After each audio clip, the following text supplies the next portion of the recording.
I remember the exact moment my life changed forever. The smell of smoke had already invaded every corner of my home when I stepped out of my bedroom, half awake, heart pounding, and eyes wide with confusion. Flames were licking the walls that had held my memories for decades, my laughter, my tears, and every secret I had ever confided within these walls. The sirens wailed in the distance, echoing like a grim reminder that nothing would ever be the same. My hands trembled, not from the cold, but from the realization that this was no accident. I had loved once. Hard. Foolishly. Recklessly.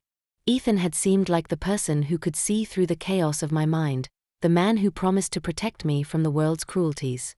I trusted him with my heart, my soul, even my quiet moments of vulnerability that I hadn't shown anyone. But trust, I learned too late, was the most dangerous thing a person could offer. The fire didn't just consume my home, it consumed. The police officers approached, their faces a mixture of concern and routine detachment. It must have been electrical, one suggested, glancing at the scorched remains of my living room. These things happen. But I couldn't hear him. Every word fell into a void of disbelief. The truth had no room here. Not yet.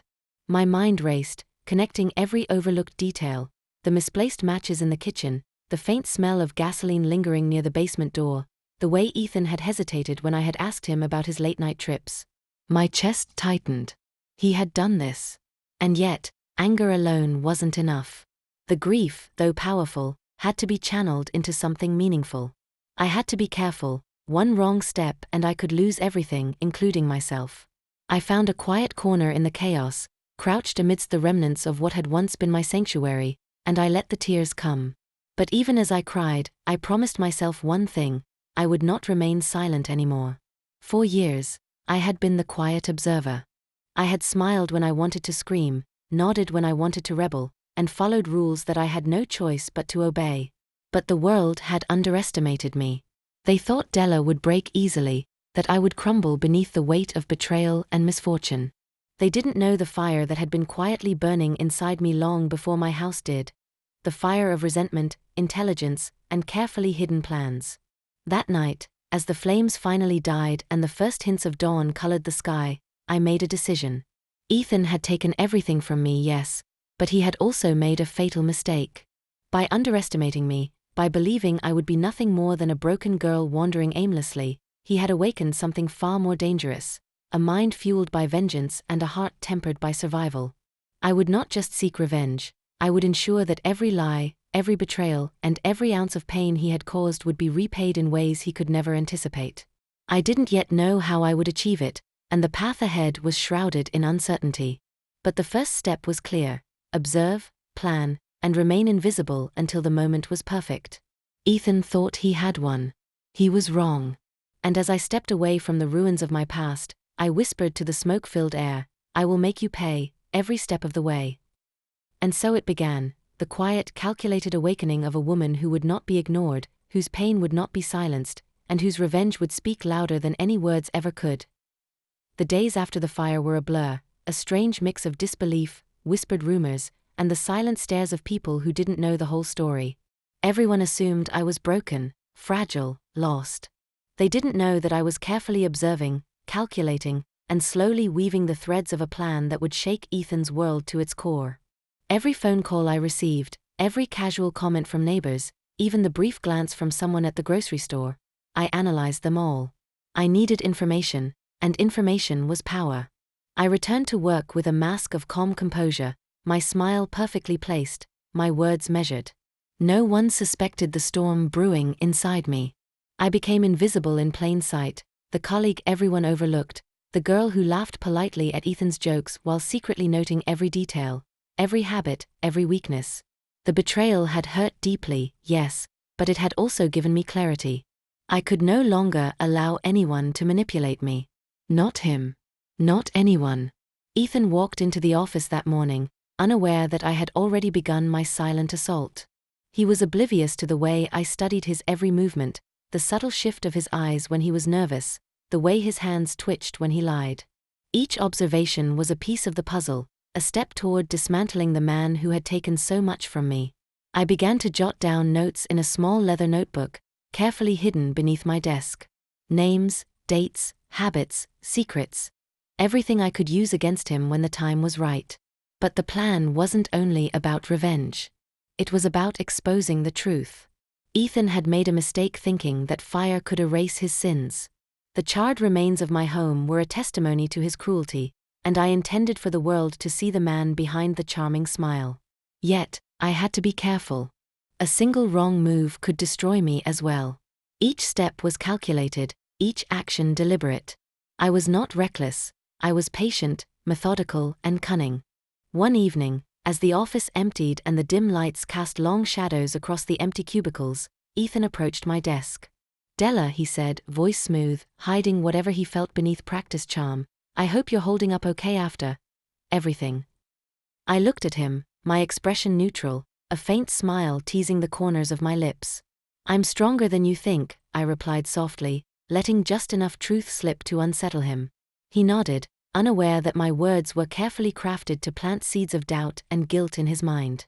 That night, alone in my apartment, I spread out all the information I had collected, every email, every financial record, every whispered secret I could uncover. I began connecting the dots, understanding the network of lies Ethan had built around him. I realized that he was vulnerable, exposed in ways he never imagined. My pulse quickened with excitement. The fire had not only destroyed my home, it had ignited a spark within me, a hunger for justice that could no longer be contained. As I prepared for the next stage of my plan, I knew the path ahead was treacherous. I would have to infiltrate the very world Ethan controlled, blend in, manipulate, and wait for the perfect moment to strike. Patience was my ally. Observation was my weapon. And vengeance. Vengeance was my destiny. The more I uncovered, the more I understood the magnitude of what I was up against. But fear had no place in my mind. Only one thought kept me awake through the nights: he would pay. He would feel the weight of every lie, every betrayal, every moment of pain he had caused me.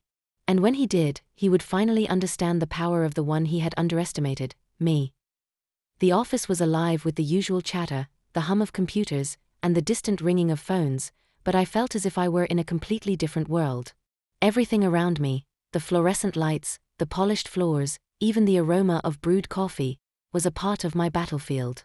I moved with precision, a predator cloaked in calm, careful not to reveal a single hint of the storm brewing beneath my composed exterior. Ethan was at his desk, unsuspecting, absorbed in his emails.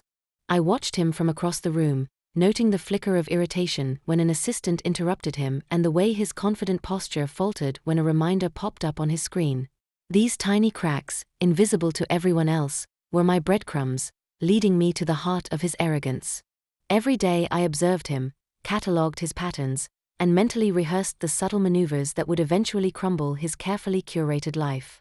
I started with small, almost invisible acts of sabotage.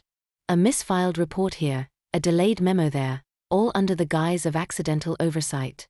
Ethan didn't notice yet, but the little inconsistencies were beginning to unsettle him. I could see it in the way he rubbed his temples during meetings, the way he glanced around the office, searching for the source of the problems he couldn't explain. My satisfaction was quiet, almost imperceptible, but it burned hot within me. Then came the moment I had been waiting for.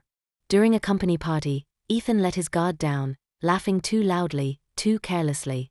I moved closer under the pretense of casual conversation, my smile warm but my eyes sharp. "You seem tense," I murmured, letting my words drip with subtle mockery. He laughed nervously, trying to mask his unease, but I could see it, the shadow of doubt creeping into his mind. That doubt was a weapon, sharper than any blade, and I wielded it with careful precision. After the party, I returned to my apartment, the city lights spilling across the floor. I spread out my materials: emails, office memos, photographs, and notes. Each piece was a puzzle, and I began connecting them in ways Ethan would never anticipate. He had enemies he didn't even know about, colleagues who resented him quietly, clients who were dissatisfied but too polite to speak out. I could leverage all of them, create fractures in his professional life that would eventually explode. But revenge was never simple. It demanded patience, strategy, and sacrifices. I couldn't afford mistakes, not now. I had to anticipate every move Ethan might make, every lie he might tell to cover his tracks. I reminded myself constantly, one false step could ruin everything. One miscalculated action could expose me instead of him. And yet, the thought of seeing him unravel, the thrill of knowing that every little act of his arrogance would eventually backfire, drove me forward with a relentless determination. As midnight approached, I paused, my eyes tracing the city skyline. I thought about the fire, the destruction, the chaos that had marked the beginning of my transformation. It had taught me that strength wasn't about muscle or brute force. It was about cunning, resilience, and the ability to turn pain into power. Every scar, every sleepless night, every whispered insult had led me to this moment. And now, the first ripples of my plan were spreading, unseen but inevitable, destined to reach him. The next day, I would take my first calculated step in the office, a move that would unsettle Ethan, just enough to reveal his vulnerabilities. And when he faltered, just once, I would be ready. Always ready. My revenge was no longer a distant fantasy. It was alive, breathing, and moving forward with terrifying precision. The morning air was heavy with the scent of rain, and the office felt charged, as if it sensed the storm about to break. I entered the building, clipboard in hand, but my mind was elsewhere, focused entirely on Ethan. He had no idea what was coming. Each step I took toward his office was measured, calculated. The game had begun, and I was no longer just an observer. I was the force that would set the pieces in motion. I started with a small, seemingly insignificant incident, a client's proposal misdirected, an email that arrived hours too late. On paper, nothing seemed suspicious, but Ethan immediately felt the pressure. His brow furrowed, his tone sharpened when he spoke to his team, and I noticed the subtle tremor in his usually steady hands. That tremor was my cue. I had planted the seed of doubt, and now it was taking root. By lunchtime, the ripple effects were becoming undeniable. Reports went missing, minor mistakes snowballed, and the office atmosphere grew tense. Colleagues exchanged glances, whispers floated in hallways, and Ethan's confidence began to crack. I watched from my desk, pretending to concentrate on my work, while secretly savoring every frustrated sigh, every hesitant glance he threw my way. Each moment reinforced a truth I had known for a long time. Revenge wasn't just about confrontation. It was about control, and right now I had it. The moment of direct confrontation came unexpectedly. Ethan stormed into the conference room, papers clutched in his hand, anger simmering beneath the surface. "Who is behind this?" he demanded, his voice echoing against the walls. Everyone froze, including me. I met his gaze steadily, a calm smile on my lips, and said nothing. The silence was louder than words.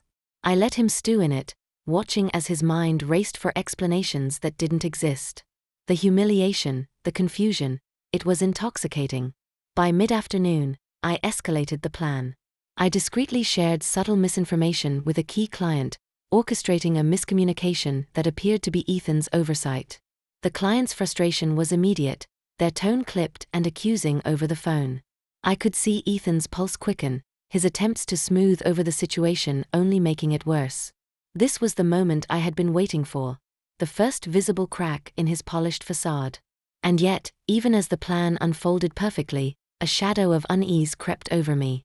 Revenge required precision, yes, but it also demanded patience and self-control. I reminded myself of the stakes.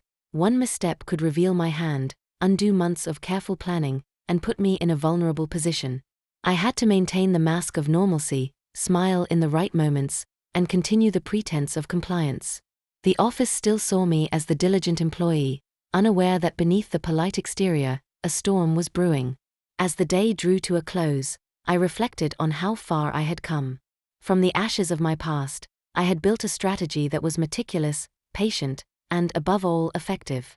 The fire that had once destroyed my world had given me clarity. It had taught me that vengeance was not a fleeting desire, it was a careful, deliberate art. And tonight, as the office emptied and the city lights flickered in the distance, I knew that this was only the beginning.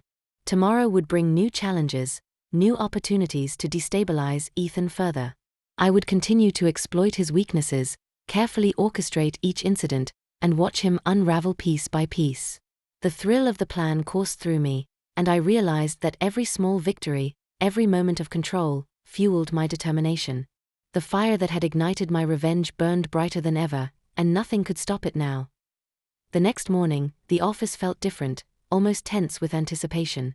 I arrived early, taking my usual route through the silent corridors, my heels clicking softly against the polished floor. Every detail mattered: the angle of a glance, the tone of a greeting, the casual way I positioned myself. Today, the plan would leave the realm of subtle disruption and step into something far more personal. Ethan was already at his desk when I approached, frowning at a screen filled with spreadsheets.